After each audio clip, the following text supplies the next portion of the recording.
Egg prices are a source of much discussion, consternation, and many memes these days. Thanks to a combination of inflation and a very serious outbreak of bird flu, it seems that even chickens are laying golden eggs. Well, what if you could freeze the cost of eggs you'll need to make an omelet in a month at today's price? Would you be interested? Well, that would be similar in some regards to locking your mortgage rate. Let's discuss.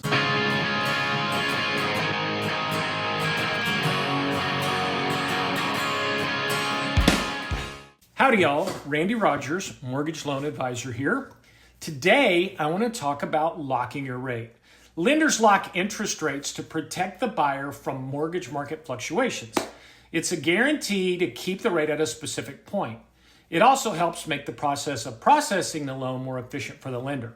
The first thing to know is that the rate you're quoted when you complete an application for a mortgage is not a locked rate. Typically, a lender will only lock your rate when you have a signed purchase contract. At this point, they will look at the currently available rates and the amount of time likely to be needed for your mortgage to close. They will work with you to determine the best rate for your personal situation.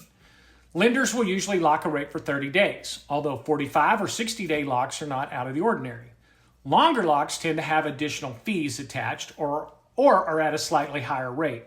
This is because the longer a rate is locked, the more likely the market is to have shifted up or down. Some lenders offer longer lock-in shop rates, such as 180 days. These rates don't require a signed purchase agreement and give the borrower protection while house hunting in a rising environment. But again, they come with additional costs and higher rates.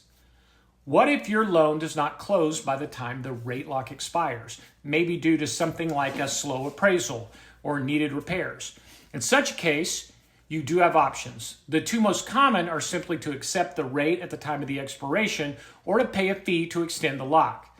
There are also some mortgages that have float down provisions where a borrower can pay points to lower their rate in the event rates fell during the lock period.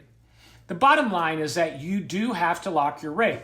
Your lender is required to provide you with closing disclosures with your rates, payment info, etc., and they can't do this without locking your rate. The shorter the lock term, the lower the risk of rates rising or falling.